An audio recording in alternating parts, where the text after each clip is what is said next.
आज की इस क्लास में सभी भक्तों का स्वागत है।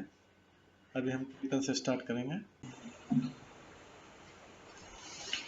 जय राधा माधव कुंज बिहारी, जय राधा माधव कुंज बिहारी, जय गोपीजन वल्लभ गिरिवर धारी, जय गोपीजन वल्लभ गिरिवर धारी, यशोदानंदन व्रज जनरंजन, यशोदानंदन व्रज जनरंजन, यमुना तीरा वनचारी, यमुना तीरा वनचारी,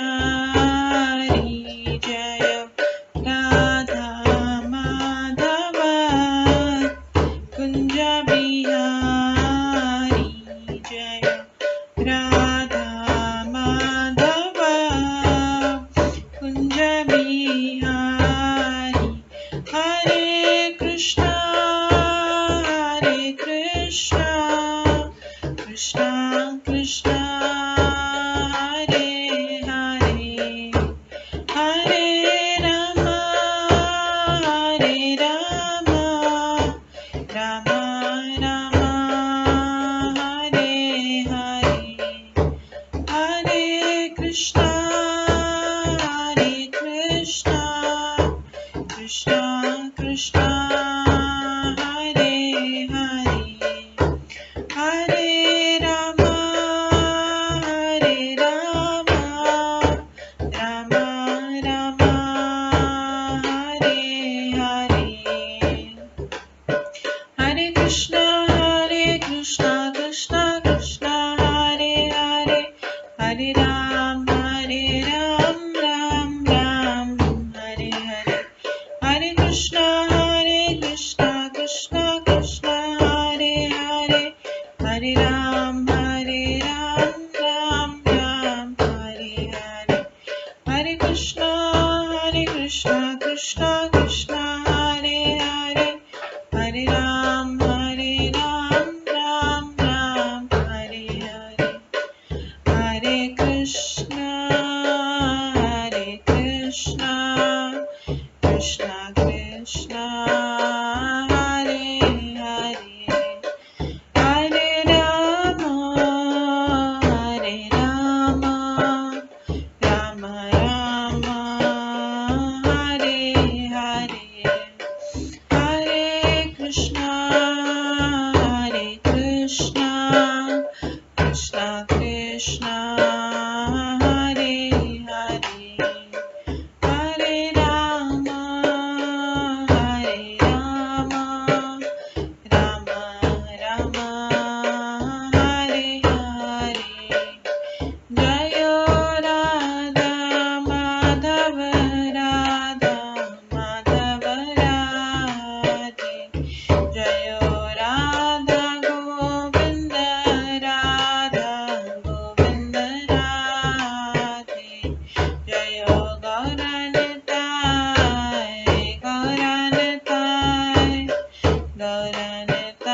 जय गौरनिताय, जय जय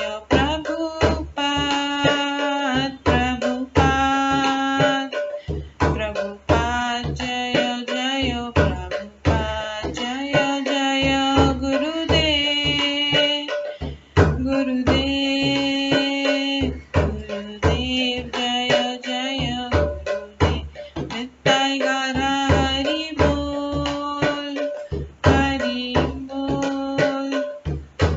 बोल नित्य गौर हरि बोल, गौर प्रेमानंदे हरि हरि बोल। हरे कृष्णा। आज की इस क्लास में सभी भक्तों का स्वागत है। अभी मंगलाचरण से स्टार्ट करेंगे। ॐ अज्ञानतिमिरन्धस्य ज्ञानाञ्जनशलाकया चक्षुरुन्मिलितं येन तस्मै श्रीगुरुवे नमः। श्रीचैतन्यमनोभीष्टं स्थापितं येन भूतले स्वयं रूप कदा मह्यं ददाति स्वपदान्तिकम्। वन्देऽहं श्रीगुरो श्रीयुतपदकमलं श्रीगुरुं वैष्णवांश्च श्रीरूपं साग्रजातं सहगण रघुनाथान्वितं तं सजीवं साद्वैतं सावधूतं परिजनसहितं कृष्णचैतन्यदेवं श्रीराधाकृष्णपादान् सहगण ललिता श्रीविशाखान्वितांश्च नमो विष्णुपदाय कृष्णपृष्ठाय भूतले श्रीमते भक्तिवेदांत स्वामिन्निति नामिने। नमस्ते सरस्वती देवे गौरवाणी प्रचारिणे निर्विशेष शून्यवादी पाश्चात्य देशतारिणे। वाञ्छाकल्पतरुभ्यश्च कृपा सिन्धुभ्येव च पतितानां पावनेभ्यो वैष्णवेभ्यो नमो नमः। जय श्री कृष्ण चैतन्य प्रभु नित्यानंद श्री अद्वैत गदाधर शिवासादि गौर भक्तवृंद। हरे कृष्णा कृष्णा कृष्णा हरे हरे, हरे राम राम राम हरे हरे। ओम नमो भगवते वासुदेवाय। ओम नमो भगवते वासुदेवाय। ओम नमो भगवते वासुदेवाय। नारायणं नमस्कृत्य नरं चैव नरोत्तमं देवीं सरस्वतीं व्यासं ततो जयमुदीरये। नष्टप्रायेषु भद्रेषु नित्यं भागवत सेवया भगवते उत्तम श्लोके भक्तिर्भवति नैष्ठिकी। कृष्णाय वासुदेवाय देवकी नंदनाय च नन्दगोपकुमाराय गोविन्दाय नमो नमः। सर्ववेदान्तसारमे श्रीभागवतम् इष्यते तद्रसामृतात् नान्यत्र स्याद्रति क्वचित्। आराध्यो भगवान् ब्रजेश तनयस्तनधाम वृन्दावन रम्या काचिदुपासना व्रजवधूवर्गेण या कल्पिता। श्रीमद्भागवतं प्रमाणम् अमलं प्रेमकुमार्थमः श्रीचैतन्य महाप्रभुमतम् इदं तत्रादरो न परम्। मूकं करोति वाचालं पङ्गुलङ्घयते गिरिं यत्कृपातमहं वन्दे परमानन्दमाधवम्। हरे कृष्णा।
हरे कृष्णा। आज की इस क्लास में सभी भक्तों का स्वागत है।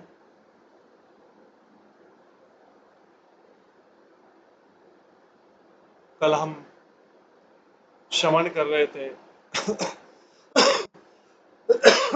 श्रीमद् भागवतम के 5वें स्कंद के 22वें अध्याय से।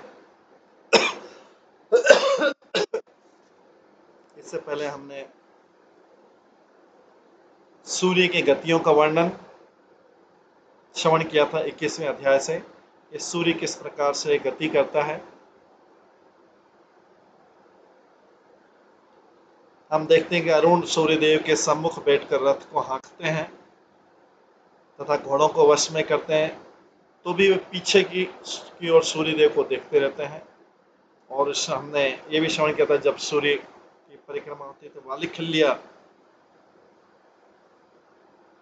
नामक 60,000 ऋषिगण सूर्य के आगे रहकर उनका स्वस्ति वाचन करते हैं। इस प्रकार अन्य मुनि, गंधर्व, अप्सराएं, नाग, यक्ष, राक्षस तथा देवता गण जो संख्या में 14 हैं,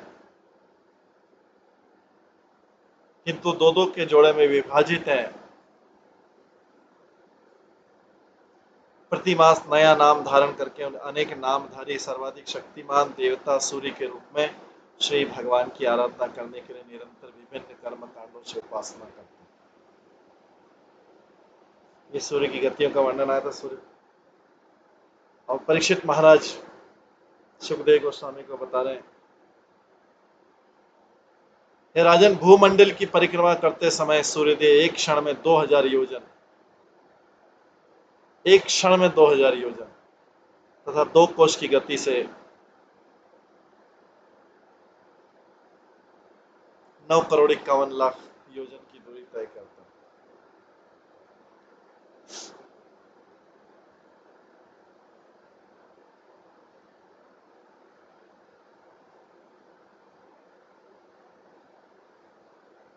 इस प्रकार सूर्य की गति का वर्णन करने के बाद हमने ग्रहों की कक्षाओं का श्रवण किया था, जिसमें हमने श्रवण किया था परम शक्तिमान सूर्यदेव ध्रुवलोक तथा सोमरी पर्वत को अपने दाएं रखकर ध्रुवलोक की परिक्रमा करते हैं, तो भी वे राशियों की ओर मुख किए रहते हैं और सोमरी तथा ध्रुवलोक को अपने बाईं तरफ रखते हैं। परीक्षित महाराज को इससे थोड़ा कंफ्यूजन हुआ, तो उन्होंने पूछा कि दोनों गति कैसे संभव है। आपने बताया कि सुखदेव गोस्वामी का आपने बताया कि सूर्य जब तब भ्रमण करते हैं तो ध्रुवलोक को अपने दाईं ओर रखते हैं और ऐसा करते हैं, लेकिन राशियों को अपनी बाईं ओर रखते हैं। तो फिर सुखदेव गोस्वामी ने, परीक्षित महाराज ने प्रश्न पूछा, सुखदेव गोस्वामी उसका उत्तर देते हैं, कुम्हार के चाक, जैसे कुम्हार का चक्की घूमता है, लेकिन उसमें जो बैठी हुई चींटियां हैं वो ऐसा लगता है अपोजिट डायरेक्शन में जा रही है।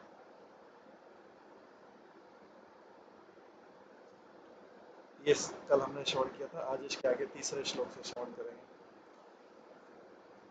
शेष भगवान आदि पुरुष एव साक्षात नारायण लोकानां स्वस्ते आत्मानां त्रयीमयं कर्म विशुद्धि निमित्तम् कवि भी अपि च वेदेन विजिज्ञासामान् द्वादशधा विभज्य षट्सु वसंतादिषु ऋतुषु यथा उपजोषम ऋतुगाणान् विदधाति। विराट जगत के आदि कारण भगवान नारायण है। विराट जगत के आदि कारण भगवान नारायण है। जब वैदिक ज्ञान से भली भांति परिचित महान साधु जनों ने परम पुरुष की स्तुति की, तो वे समस्त लोगों का हित करने तथा कर्मों की शुद्धि के लिए सूर्य के रूप में इस भौतिक जगत में अवतरित हुए। विराट जगत के आदि कारण भगवान नारायण है। जब वैदिक ज्ञान से भली भांति परिचित महान साधु जनों ने परम पुरुष की स्तुति की, तो वे समस्त लोगों का हित करता था कर्मों की शुद्धि के लिए सूर्य के रूप में भौतिक जगत में आए। उन्होंने स्वयं को 12 भागों में विभाजित कर वसंत आदि ऋतुओं की सृष्टि की। इस प्रकार उन्होंने ताप, शीत इत्यादि ऋतु संबंधी गुणों की सृष्टि की भगवान ने की विराट जगत के।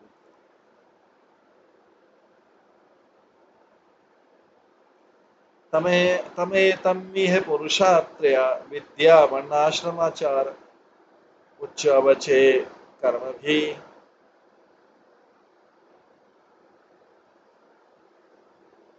आम्ना तो योग विताने च श्रद्धया यजंता अंजसा श्रेय समय गच्छन्ति। चारों वर्णों तथा चारों आश्रमों के लोग सामान्य रूप से सूर्य देव के रूप में पूर्ण पुरुषोत्तम भगवान नारायण की उपासना करते हैं। चारों वर्णों तथा चारों आश्रमों के लोग सामान्य रूप से सूर्य देव के रूप में पूर्ण देव पुरुषोत्तम नारायण की उपासना करते हैं। सूर्य देव पूर्ण पुरुषोत्तम के समान, एक्चुअली वास्तव में उन्हीं के एक अवतार हैं। वे अत्यंत श्रद्धा के साथ वेदत्रयी द्वारा प्रतिपादित अग्निहोत्र जैसे छोटे बड़े सकाम कर्म के अनुसार योग क्रिया द्वारा परमात्मा स्वरूप श्री भगवान की आराधना करते हैं। इस प्रकार वे सुगमता पूर्वक जीवन के चरम लक्ष्य को प्राप्त करते हैं।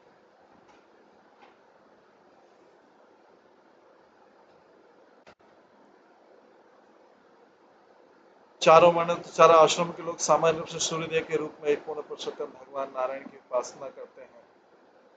वे अत्यंत श्रद्धा के साथ वेदत्रयी द्वारा प्रतिपादित अग्निहोत्र जैसे छोटे बड़े सकाम कर्मों के अनुसार योग क्रिया द्वारा परमात्मा स्वरूप श्री भगवान की आराधना करते हैं। इस प्रकार वे सुगमता पूर्वक जीवन के चरम लक्ष्य को प्राप्त करते हैं।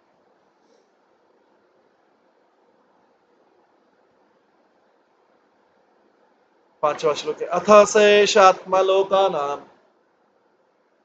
द्यावा पृथिव्योरनन्तरणे नभो बलस्य कालचक्र गतो द्वादश मासान् भुक्ते राशि संज्ञान समर्तना राशि संज्ञान संवर्ता संवर्तरायनमानस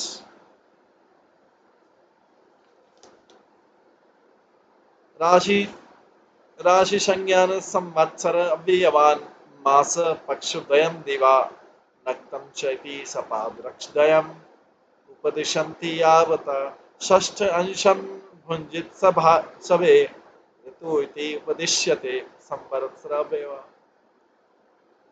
सूर्यदेव जो नारायण अथवा विष्णु हैं और समस्त लोगों के आत्मा है, वे इस ब्रह्मांड के ऊपरी तथा निचले भागों, इस ब्रह्मांड के ऊपरी तथा पृथ्वी लोक तथा द्यूत लोक के मध्य अंतरिक्ष में स्थित है।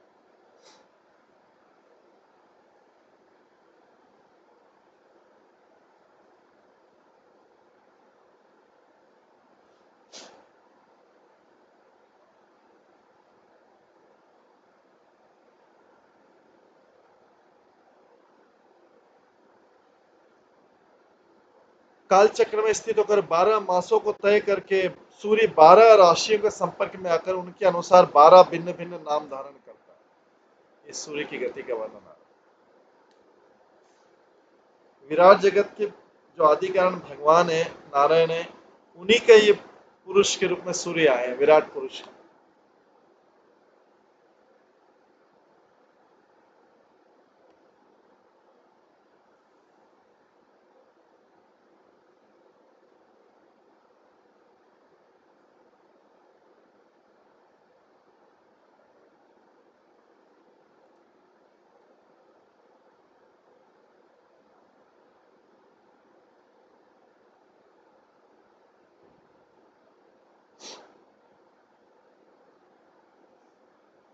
इन 12 मासों का योग फल संवत्सर अथवा एक पूर्ण वर्ष कहलाता है।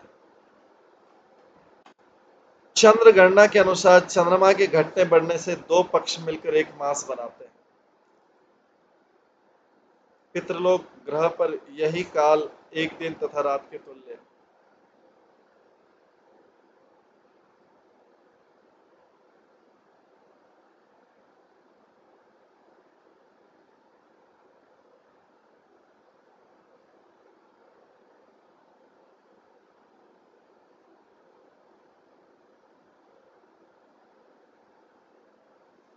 चंद्र गणना के अनुसार चंद्रमा के घटने पक्षने के 2 पक्ष मिलकर एक मास बनाते हैं। पितृलोक ग्रह पर यही काल एक दिन तथा रात के तुल्य है।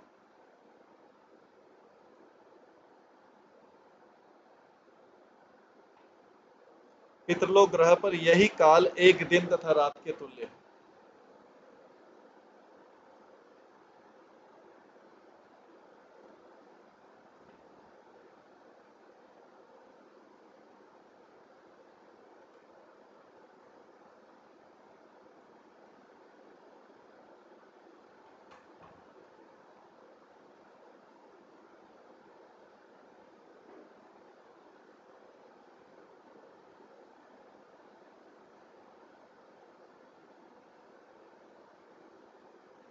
ज्योतिष गणना के अनुसार एक मास 2.25 नक्षत्रों के बराबर होता है। जब सूर्य 2 मास यात्रा कर लेता तो एक ऋतु बीतती है। इसलिए ऋतु के अनुसार होने वाले परिवर्तनों को वर्ष देह का अंत माना जाता है।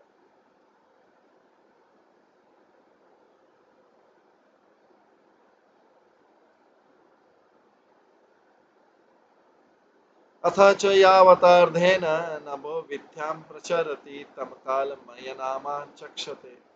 इस प्रकार आधे अंतरिक्ष को पार करने में सूर्य को जितना समय लगता है वो आधे अंतरिक्ष को पार करने में सूर्य को जितना समय लगता है वो अयन कहलाता है।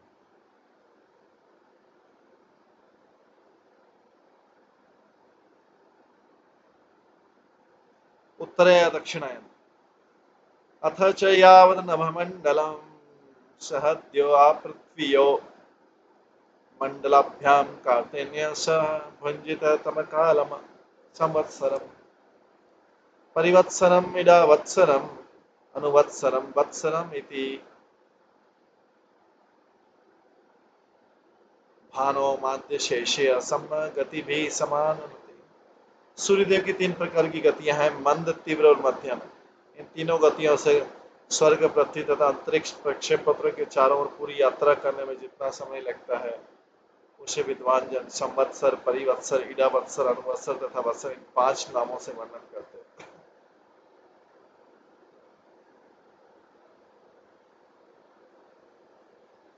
सौर पद्धति ज्योति गणना के अनुसार प्रत्येक वर्ष कैलेंडर वर्ष से 6 दिन आगे तक जाता है और चंद्र पक्षी वर्षों में 12 दिन का अंतर होता है। जैसे संवत्सर, परिवत्सर, इडावत्सर, अनुवत्सर, वत्सर बीतते हैं, प्रत्येक 5 वर्षों में 2 अतिरिक्त मास जुड़ जाते हैं, इससे छठा संवत्सर बनता है। किंतु अतिरिक्त संवत्सर होने के कारण सौर पद्धति में संवत्सरों की उपयुक्त 5 नामों के अनुसार गणना की जाती है। एवं चंद्रमा अर्घभिस्तभ्य उपरिष्टालक्ष्य योजनत उपलब्धमानो कस्य संवत्सर भुक्ति पक्षाभ्यां मास भुक्ति सपादक्षाभ्यां दिननेव पक्ष भूतिम अग्रचारि द्रुत तरगमन भुक्ते।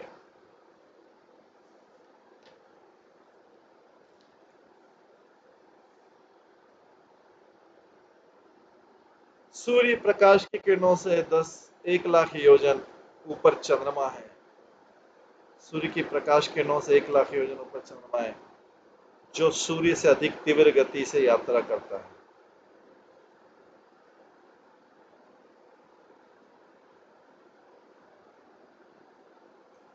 तो चंद्रमा जो है सूर्य से अधिक तीव्र गति से यात्रा करता है।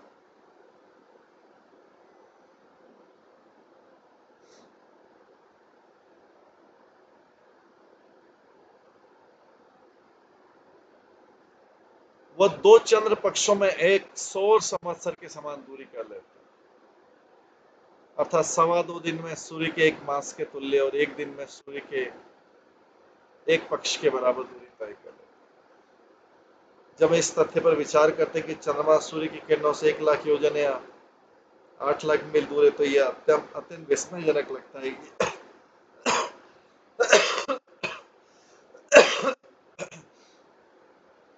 चंद्रमा तक आधुनिक यात्रा संभव हो सकी, क्योंकि चांद इतनी दूर है के कारण चंद्रमा तक अंतरिक्ष यान कैसे पहुंच सकेगा। यह संदेहास्पद रहस्य आधुनिक वैज्ञानिक गणना एक के बाद एक बदलती रहती है, अतः यह अनिश्चित है। हमें वैदिक साहित्य की गणनाओं को स्वीकार करना पड़ेगा। ये गणनाएं स्थायी हैं, प्राचीन ज्योतिष गणनाएं वैदिक साहित्य में अंकित है और ये आज भी सही है। वैदिक अथवा आधुनिक गणनाओं में कौन सी अच्छी और औरों की रहस्यपूर्ण क्यों न हो, किंतु हमारे विचार से वैदिक गणना ही सही है।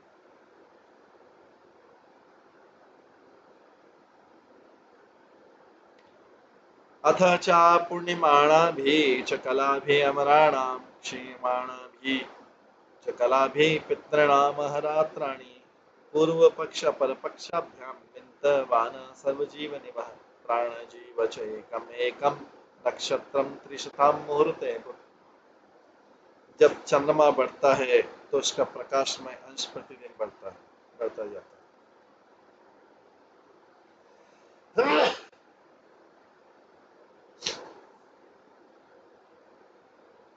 जिससे देवताओं के लिए दिन और पितरों के लिए रात्रि उत्पन्न होती है। किंतु चंद्रमा जब घटता जाता है, कृष्ण पक्ष है, तो देवताओं के लिए रात्रि और पितरों के लिए दिन उत्पन्न होते हैं। इस प्रकार 30 मुहूर्तों में पूरे एक दिन में चंद्रमा प्रत्येक नक्षत्र से होकर गुजरता है। चंद्रमा अमृतमयी शीतलता प्रदान करके अन्नों की वृद्धि को प्रभावित करता है। इसलिए चंद्रदेव को समस्त जीवात्माओं का प्राण माना जाता है। फलस्वरूप इसे ब्रह्मांड में वास करने वाला मुख्य प्राणी जीव कहा जाता है।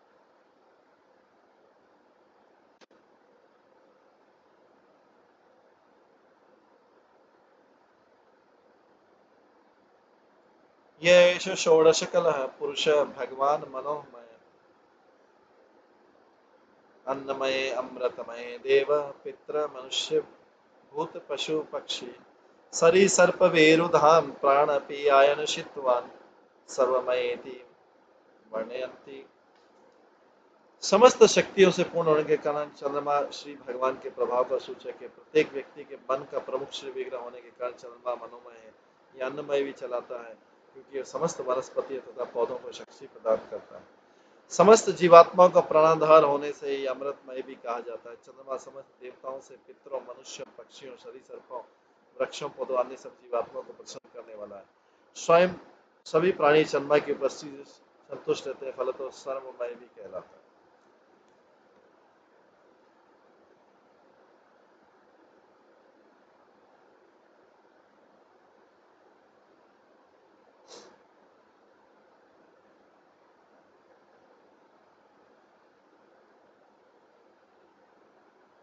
ततः उपरिष्टात् विलक्ष्ययोजनतः नक्षत्राणि मेरुं दक्षिणेन एवं कालयनीश्वरयुतानि सह विजिता अष्टाविंशतिः।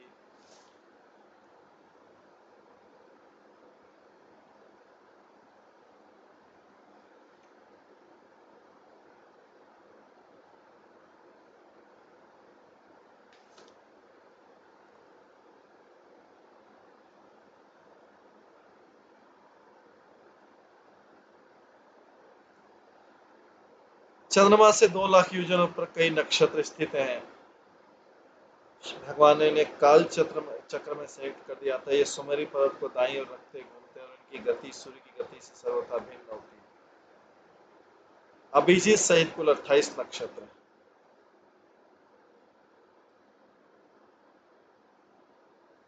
ततो उपरिष्टा दोषणा द्विलक्षो योजन उपलभ्यते पुरतः पश्चात् सहैव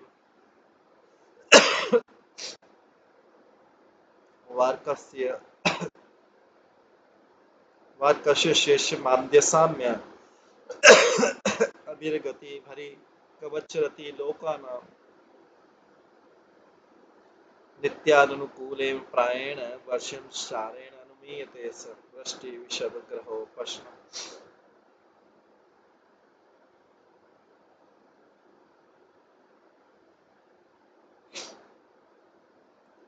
उन नक्षत्रों से लगभग 2 लाख योजनों पर शुक्र ग्रह है, जो लगभग सूर्य की गति अर्थात तीव्र मन तथा मध्यम गतियों से घूमता है। वो कभी सूर्य के पीछे, कभी सामने और कभी कभी उसके साथ रहता है। यह वर्षा में विघ्न डालने वाले ग्रहों को शांत करने वाला है।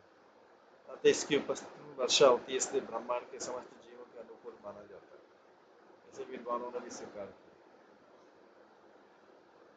उष्णशा बुध व्याख्या ततः उपरिष्टात् विलक्ष्य योजनतो बुध सोमसुत उपलभ्यमान प्रायेण शुभकृत यदा अकार्तव्यति बुध को शुक्र के समान बताया गया है।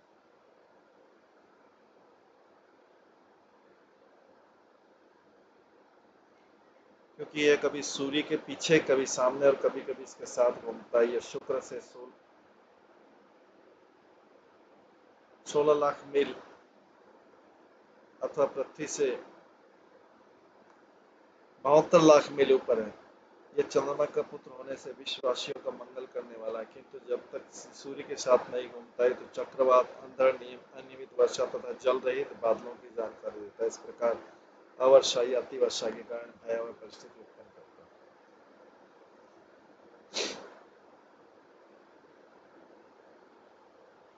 बुध से 16 लाख मील ऊपर अथवा पृथ्वी से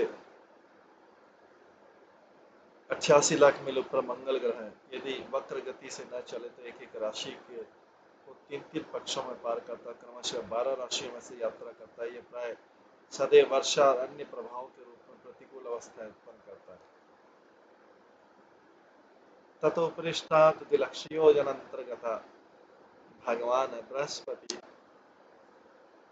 एकैकस्मिन् राशौ परिवत्सरं चरति। यदि नवक्रशायत प्रायेण अनुकूल ब्राह्मण कुल से मंगल से 16 लाख योजना था, पृथ्वी से 1 करोड़ मील ऊपर बृहस्पति नाम का ग्रह स्थित है, जो एक परिवत्सर में एक राशि की यात्रा करता है। यदि वक्र गति से न चले तो ब्राह्मणों के लिए अत्यंत अनुकूल रहता है। तथा उपरिष्टात् योजन लक्ष्य प्रतीयमान शनेश्वर एकैकस्मिन् राशौ त्रिशतमाशां विलम्बः भवान् सर्वान् एव अनुपर्येति तावब्धि अनुवत्सरे प्रायेण ही सर्वेषां शांतिकर। बृहस्पति से 2 लाख योजन अर्थात 16 लाख मील और पृथ्वी से 1 करोड़ 20 लाख मील पर शनि ग्रह स्थित है,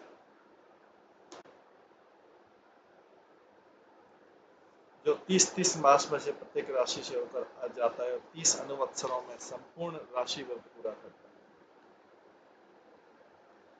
ये संपूर्ण ब्रह्मांड के लिए अत्यंत अशुभ है। कौन सा ग्रह है जो बृहस्पति से ऊपर शनि ग्रह है।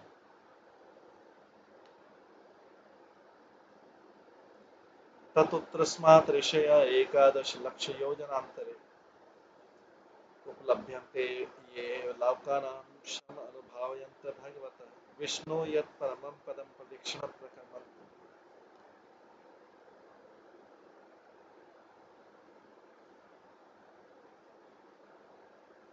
शनि ग्रह से 11 लाख योजन अर्थात 88 लाख मील ऊपर सप्तऋषि अवस्थित है, जो सदैव ब्रह्मांड के समस्त प्राणियों के मंगल कामना करते हुए भगवान विष्णु के परम धाम ध्रुवलोक की प्रदक्षिणा करते हैं।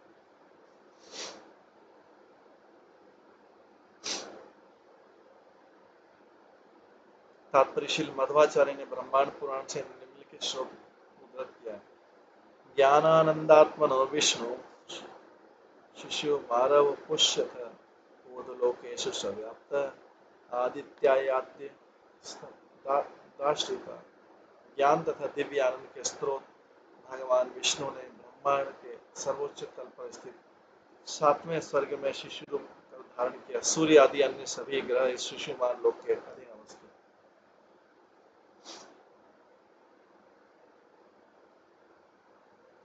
23वां अध्याय 22 अध्याय इस प्रकार से ग्रहों की कक्षाओं का वर्णन हुआ। 23वां अध्याय शिशुमार ग्रह मंडल। शिशुमार ग्रह मंडल में श्री सुखदेव गोस्वामी इसमें कहते हैं पहले श्लोक में, ये 23वां अध्याय शुरू किया है। श्री सुकवाच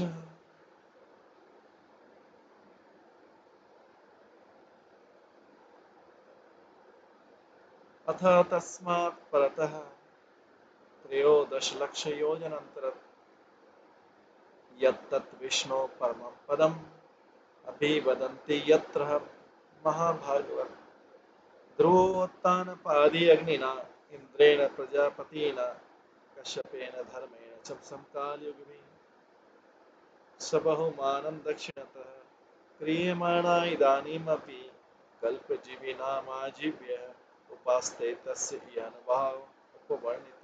श्री सुखदेव गोस्वामी ने कहा है, राजन, सप्तऋषि मंडल से 13 लाख योजन ऊपर भगवान विष्णु का धाम कहा जाता है। राजन, सप्तऋषि मंडल से 13 लाख योजन ऊपर भगवान विष्णु का धाम कहा जाता है। वहां पर अब भी महाराज उत्तानपाद के पुत्र परम ध्रुव भक्त ध्रुव निवास करते हैं, जो षष्ठी के अंत तक रहने वाले समस्त जीवों के प्राणाधार हैं। वहां पर इंद्र, अग्नि, प्रजापति, कश्यप धर्म संवेद होकर उनका आदर करते हैं और नमस्कार करते हैं। वे उनके दाईं ओर रहकर उनकी प्रदक्षिणा करते हैं। मैं पहले ही महाराज ध्रुव के यशस्वी कार्य को वर्णन चतुर्थ स्कंद में कर चुका हूँ। ये सुखदेव गोस्वामी बता सही सर्वेषां ज्योतिगणां ग्रह नक्षत्रादीनां अनिमेषेण व्यक्तरांसा भगवत कालेन ब्राह्मणानां स्थाणु इव स्तंभ ईश्वरेण विहित शाश्वत अवभासते। श्री भगवान की परम इच्छा से स्थापित ध्रुव महाराज का लोक जो है, ध्रुव लोक समस्त नक्षत्रों तथा ग्रहों के मध्यवर्ती स्तंभ के रूप में निरंतर प्रकाशमान होता है।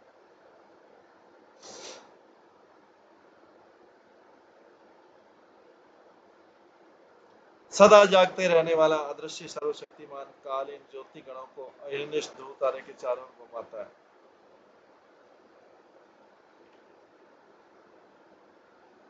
तात्पर्य यहाँ पे स्पष्ट व्यक्त किया कि सभी ज्योतिर्गण, नक्षत्र तथा ग्रह परम काल के प्रभाव में चक्कर लगाते रहते हैं।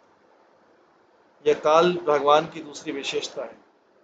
प्रत्येक प्राणी काल के वशीभूत है, किंतु भगवान इतने सदैव हैं कि अपने भक्त ध्रुव को इतना चाहते हैं कि उन्होंने समस्त ज्योतिर्पिंडों को ध्रुव लोक के अधीन कर रखा है और ऐसी व्यवस्था की है कि काल उनके अधीन अथवा उनके सहयोग से कार्य करता है। वास्तव में प्रत्येक कार्य पूर्ण पुरुषोत्तम भगवान की इच्छा से और निर्देश से चालित है, किंतु अपने भक्त ध्रुव को सर्वाधिक महत्वपूर्ण प्राणी बनाए रखने के उद्देश्य है कि काल के कार्यकलापों को भी उनके अधीन कर रखा है। अपने भक्त ध्रुव को सर्वाधिक महत्वपूर्ण प्राणी बनाने के लिए उद्देश्य काल के कार्यकलापों को भी उनके अधीन कर रखा।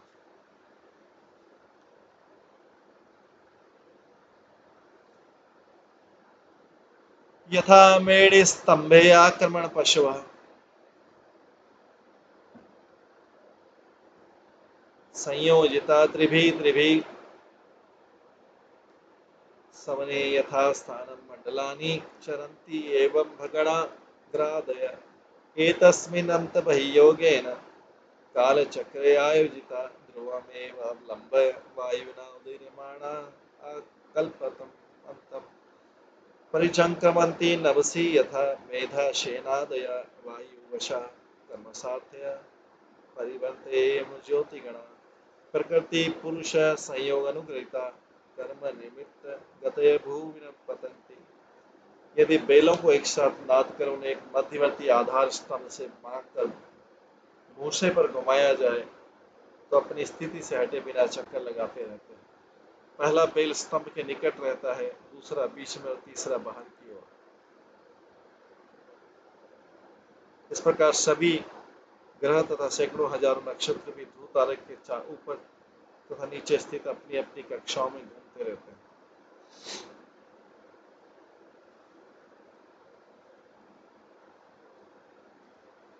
वे अपने पूर्व कर्मों के अनुसार श्री भगवान द्वारा प्रकृति यंत्र में बांधे जाकर वायु द्वारा ध्रुव लोक के चारों ओर घुमाए जाते हैं और इस प्रकार कल्पांत तक घूमते रहेंगे। ये ग्रह विशाल वायु आकाश के भीतर वायु में वैसे ही तैरते रहते हैं जिस प्रकार हजारों टन जल से लदे बादल वायु में तैरते हैं।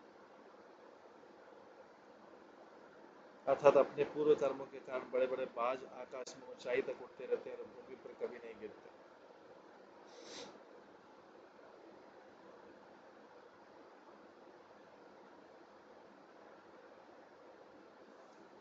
इस श्लोक के विवरण के अनुसार सैकड़ों हजारों नक्षत्र तथा सूर्य, चंद्र, बुध, बृहस्पति, शुक्र जैसे बृहत नक्षत्र न तो गुरुत्वाकर्षण के नियम के द्वारा अथवा आधुनिक वैज्ञानिकों की अन्य किसी कल्पना के द्वारा ही संपूजित। ये समस्त ग्रह पुरुषोत्तम भगवान गोविंद अथवा कृष्ण के दास स्वरूप हैं और उन्हीं की आज्ञा से अपने अपने रथों में आरूढ़ होकर अपनी अपनी कक्षाओं में घूमते रहते हैं।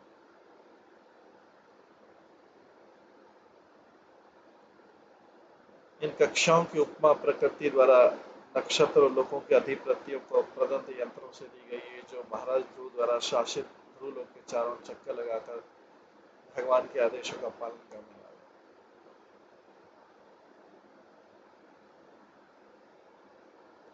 इसकी पुष्टि ब्रह्म संहिता में इस प्रकार की गई।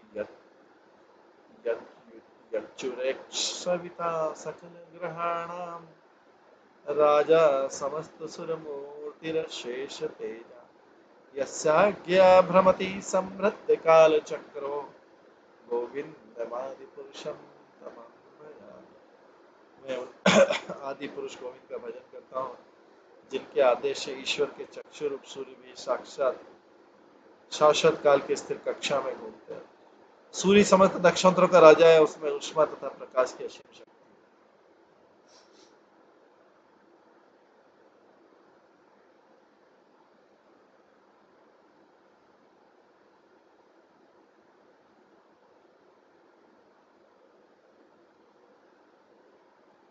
ब्रह्म संहिता के श्लोक से इस तथ्य की पुष्टि की सबसे बड़ा एवं सर्वशक्तिमान ग्रह सूर्य भी स्थिर कक्षा अथवा काल चक्र के अंतर्गत श्री भगवान की आज्ञा से घूमता है। गुरुत्वाकर्षण या विज्ञानियों द्वारा बनाए गए अन्य काल्पनिक सिद्धांतों उसका कोई सरोकार नहीं। भौतिक विज्ञानी भगवान के शासन से दूर रखकर नक्षत्रों की गति के लिए नाना प्रकार की कल्पनाएं करते हैं जिनके अंतर्गत वे नक्षत्रों की गति को होना मानते हैं, किंतु श्री भगवान का आदेश सर्वप्रमुख सत्य। ग्रहों के प्रमुख देवता पुरुष है और भगवान भी पुरुष है।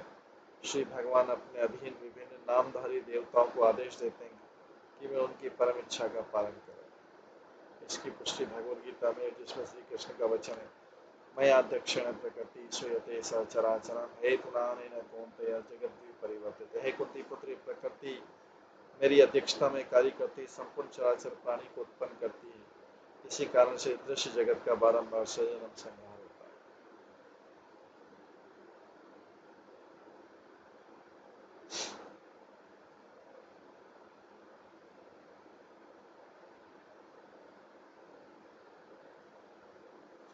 नक्षत्र की कक्षाएं उन शरीरों के समान है जिनके भीतर जीवात्मा विद्यमान है।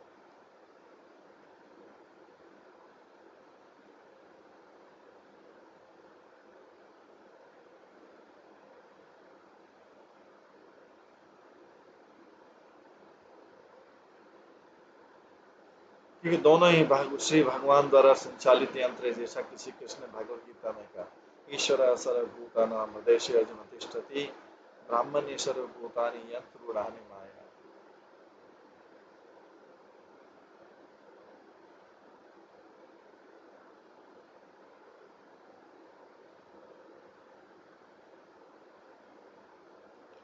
हे अर्जुन, परमेश्वर प्राणी मात्र के हृदय में स्थित है। वही भौतिक शक्ति रूपी यंत्र में आरूढ़ होकर सब जीवों को अपनी माया शक्ति के द्वारा घुमा रहा है। वह यंत्र चाहे शरीर यंत्र, कक्षा यंत्र तथा काल चक्र और श्री भगवान के आदेश अनुसार कार्य करता है। श्री भगवान तथा भौतिक प्रकृति दोनों मिलकर न केवल इस ब्रह्मांड का वरन इससे परे लाखों ब्रह्मांडों को बनाए। इस श्लोक में भी इस प्रश्न का भी उत्तर मिल जाता है कि नक्षत्र तथा ग्रह किस प्रकार तैर रहे हैं।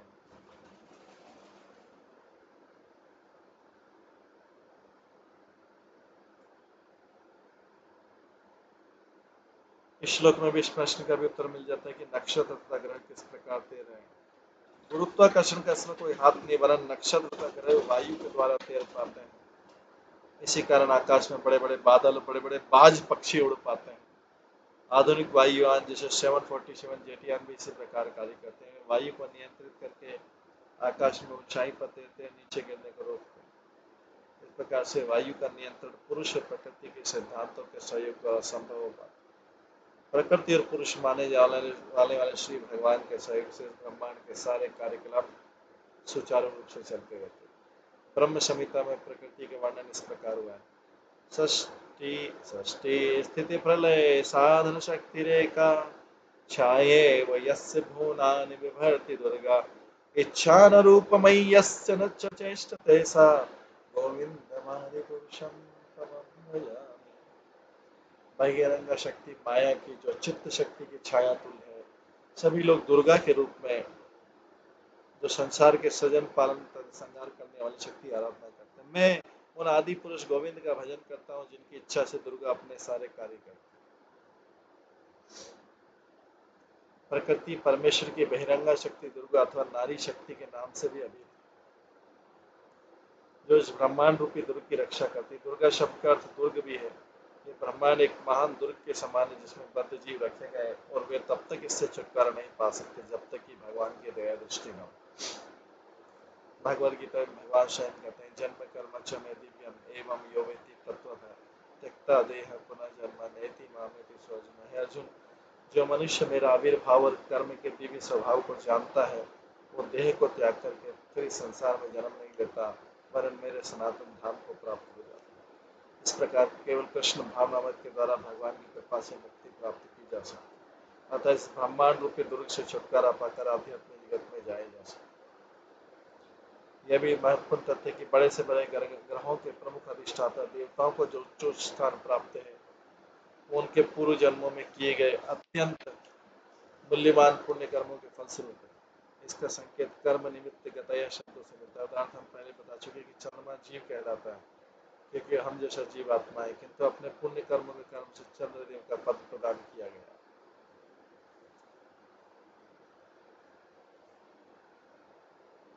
इसी प्रकार समस्त देवतागण जीवात्मा है जिन्हें चंद्र, पृथ्वी तथा शुक्र के अधिष्ठाता जैसे विभिन्न पदों पर महान सेवा तथा पुण्य कर्मों के कारण आरूढ़ किया गया। इनमें से सर्वप्रमुख सूर्य के अधिष्ठाता देवता सूर्य नारायण को ही भगवान का अवतार माना जाता है। ध्रुव लोक के प्रमुख देवता महाराज ध्रुव भी जीवात्मा है। इस प्रकार से आत्मा दो प्रकार की होती है, पहले परमात्मा अर्थात पूर्ण पुरुषोत्तम भगवान तथा सामान्य जीवात्मा। समस्त देवता ईश्वर की सेवा में संलग्न किए रहते हैं और केवल इसी अवस्था से ब्रह्मांड के सारे कार्य चलते हैं। जहाँ तक श्लोक में वर्णित शेनो अर्थात बाज पक्षियों का प्रश्न माना जाता है कि ऐसे विशाल बाज है जो बड़े बड़े हाथी का शिकार कर सकते हैं। वे इतनी ऊंचाई पर उड़ते हैं कि वे एक ग्रह से दूसरे ग्रह की यात्रा कर सकते हैं। एक ग्रह से उड़ना प्रारंभ कर दूसरे तक पहुंचते उड़ते समय अंडे देते हैं जिनसे अन्य पक्षी उत्पन्न होते हैं। जब अंडे गिर रहे हैं होते हैं जिससे अन्य पक्षी उत्पन्न होते हैं जबकि अंडे गिर रहे होते हैं। संस्कृत में इसे बाज पक्षी को शैन कहा गया। आधुनिक परिस्थिति में तो इतने बड़े शैन तो नहीं दिखते हैं, किंतु हमें विशाल पक्षी ज्ञात है जो बंदरों को पकड़कर नीचे गिरा देते थे, उन्हें मार कर खा जाते थे। इस प्रकार ऐसे भी विशालकाय पक्षी ज्ञात है जो हाथियों पर आक्रमण करते उन्हें मार डालते खा जाते हैं।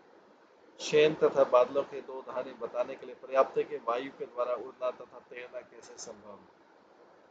इसी प्रकार ग्रह भी तैरते हैं क्योंकि भौतिक प्रकृति श्री भगवान के आदेश के अनुसार वायु को संचालित करती है। ऐसा सोचा जा सकता है कि ऐसा संयोजन गुरुत्वाकर्षण के कारण होता है, किंतु प्रत्येक दिशा में हमें स्वीकार करना होगा कि समस्त सिद्धांतों के बनाने वाले श्री भगवान ही इन पर तथाकथित विज्ञानियों का किसी प्रकार नियंत्रण नहीं होता। विज्ञानी झूठे ही घोषणा करते कि ईश्वर नहीं है, किंतु ये वास्तविकता नहीं है। केचन्नेतत् ज्योतिर्निकं शिशुमार संस्थानने भगवत वासुदेवस्य योग धारणाय मनुवर्ण्यति। नक्षत्रों तथा ग्रहों से युक्त विराट यंत्र जल में शिशुमार के स्वरूप से समानता रखने वाला है। शिशुमार मतलब डॉल्फिन वाला। कभी कभी इसे वासुदेव श्री कृष्ण का अवतार माना जाता है। वास्तव में दृश्य होने के कारण बड़े बड़े योगी वासुदेव के रूप में इसका ध्यान करते हैं। तात्पर्य ऐसे योगी जिनके मन भगवान के रूप में अपने में नहीं स्थान दे पाते, वे किसी अत्यंत विराट वस्तु की यथा विराट रूप पुरुष की कल्पना करते हैं।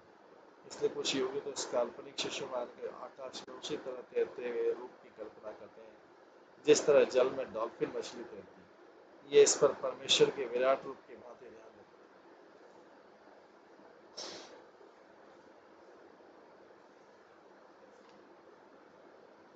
यस्य पुच्छाग्रे वाकिरस्य कुंडलीभूत देहस्य ध्रुव कल्पितस्य लांगुले प्रजापतिर्हरेन्द्रो धर्मिति पुच्छमूले धाता विधाता च कटियां सप्तस्पर्श तत्रस्य तस्य दक्षिणावर्ति कुंडलीभूत शरीरस्य यान्द्योगयनानि दक्षिणपार्श्वे तु नक्षत्राण्यकल्पन्ति दक्षिणेनानि तु सभ्ये यथा शिशुमारस्य कुंडला भोगसन्निवेशस्य पार्श्वयोरुभयोर्द्वयता समसंख्या भवन्ति पृष्ठे तजीति आकाशगंगा। ये शिशुमार कुंडली मारे हुए शिशुमाल जो है जो डॉल्फिन टाइप एक कुंडली मारे हुए इसका सिर नीचे की ओर है। इसकी पूंछ के सिरे पर ध्रुवलोक स्थित है। इसकी पूंछ के मध्य भाग में प्रजापति, अग्नि, इंद्र तथा धर्म नामक देवताओं के लोक स्थित है और पूंछ के मूल भाग में धाता और विधाता नामक देवताओं के लोक है। इसके कटी प्रदेश में वशिष्ठ, अंगिरा इत्यादि सातों ऋषि।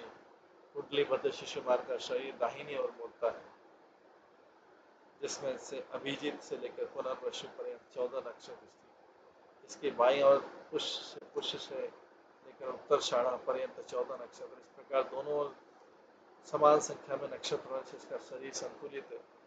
शिशुमार के पृष्ठभाग में अजविधि नामक नक्षत्रों का समूह उदर में आकाश करता है।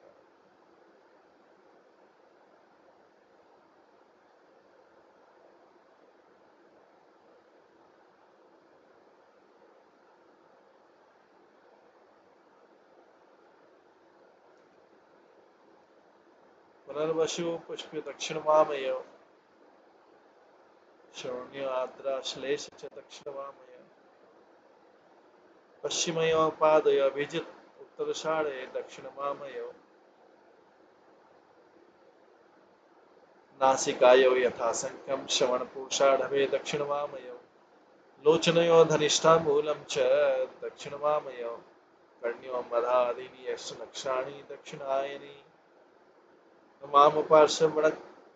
मन्यकृष्णोर्जुञ्जित तथा एव मृगशीर्ष आदिना उदयगयानानि दक्षिणपार्श्वशुप्तातिलोमे प्रयुञ्जित, शतुर्भिषा ज्येष्ठे स्कंदयो दक्षिणवामयो। शिशुमार चक्र के दाहिने तथा बाईं कटी के तट पर पुनर्वसी तथा पुष्य नक्षत्र। इसके दाएं तथा बाएं पैरों पर आद्रो एवं अश्लेषा। इसके दाएं तथा बाएं नथुनों पर क्रमशः अभिजीत तथा उत्तरषाढ़ा। उसके दाएं तथा बाएं नेत्रों पर श्रवणा पूर्वषाढ़ा। उसके दाएं तथा बाएं कानों पर धनिष्ठा तथा मूला स्थित है। मदा से अनुराधा तक के दक्षिणायन के 8 नक्षत्र बाईं पसलियों पर, उत्तरायण के मृगशीर्ष से पूर्वापाद पर्यंत 8 नक्षत्र दाईं की ओर पसलियों पर स्थित। शतभिषा तथा ज्येष्ठा 2 नक्षत्र क्रमशः दाहिने और बाएं से।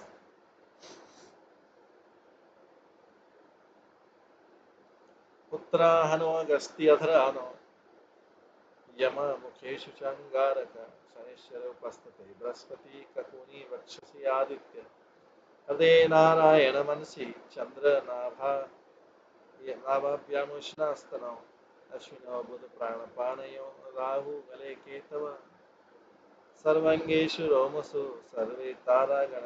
शिशुमार की ऊपरी ठोरी पर अगस्त, निचली ठोरी पर यमराज, मुंह में मंगल, उपस्थ में शनि, गर्दन पर बृहस्पति, छाती पर सूर्य, हृदय के छोर में नारायण, मन में चंद्रमा, नाभि में शुक्र तथा स्तनों में अश्विनी कुमार। प्राण और अपान नामक प्राणवायु में बुध, गले में राहु और समस्त शरीर पर केतु और रोमों में समस्त तारागण।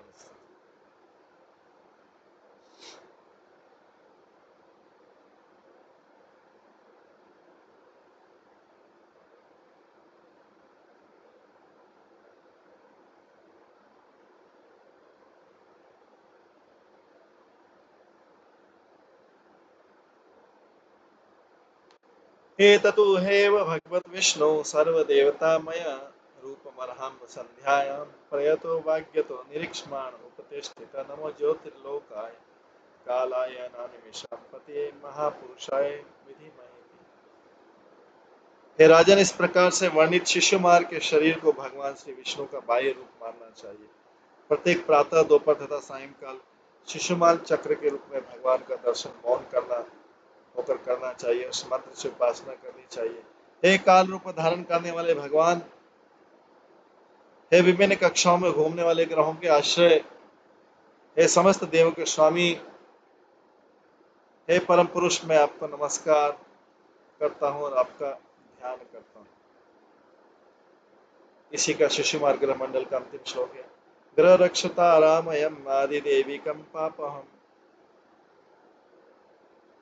पापहम मंत्र कृताम त्रिकालम, नमस्ते स्मृतः त्रिकालम नश्येत तत्काल जमाशु पापम। शिशुमार चक्ररूपी परमेश्वर विष्णु का शरीर समस्त देवताओं, नक्षत्रों तथा ग्रहों का आश्रय। जो व्यक्ति परम पुरुष की आराधना करने तो 3 बार प्रातः, दोपहर तथा सायंकाल इस मंत्र का जाप करता है, वो समस्त पापों के फल से अवश्य मुक्त हो जाता है।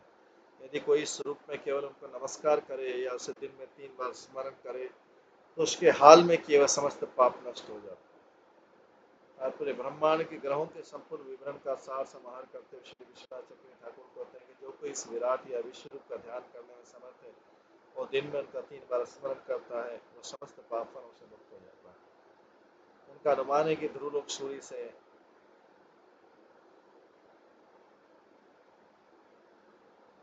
38 लाख योजन ऊपर स्थित है। ध्रुवलोक से भी 1 लाख योजन ऊपर महलोक है, उससे 2 लाख योजन ऊपर जनलोक है, फिर उससे 8 लाख योजन ऊपर तपोलोक है, उससे 12 करोड़ योजन ऊपर सत्यलोक है। इस प्रकार सूर्य से सत्यलोक की दूरी 23 करोड़ 80 लाख योजन है। सत्यलोक से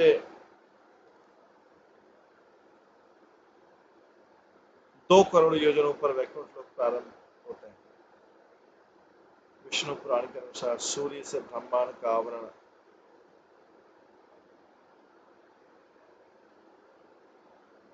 26 करोड़ योजन दूर है। सूर्य से पृथ्वी तक की दूरी 1 लाख योजन है। पृथ्वी के नीचे 70,000 योजन दूरी पर 7 निम्न लोक है, जिनके नाम अतल, वितल, सुतल, तलातल, महातल, रसातल, पाताल। इनमें से 30,000 योजन नीचे गर्भोदक्षय सागर में शेषनाग शयन कर रहे हैं। ये सागर जो है अपने आप में 24 करोड़ 98 लाख योजन गहरा। इस प्रकार ब्रह्मांड का समग्र व्यास लगभग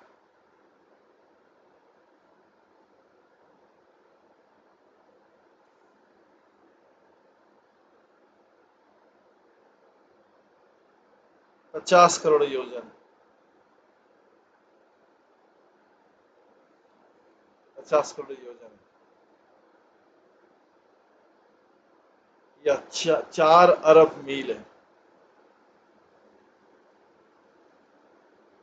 इस प्रकार से यहाँ पर वर्णन आ रहा है श्रीमद् भागवतम में। सारे नक्षत्रों का, शिशुमार जो ध्रुव तारे के आसपास ग्रह मंडल है, ग्रहों की कक्षा, ये सब आता है। अब नीचे के स्वर्ग लोकों का वर्णन है, जो अगले अध्याय 24 में आएगा।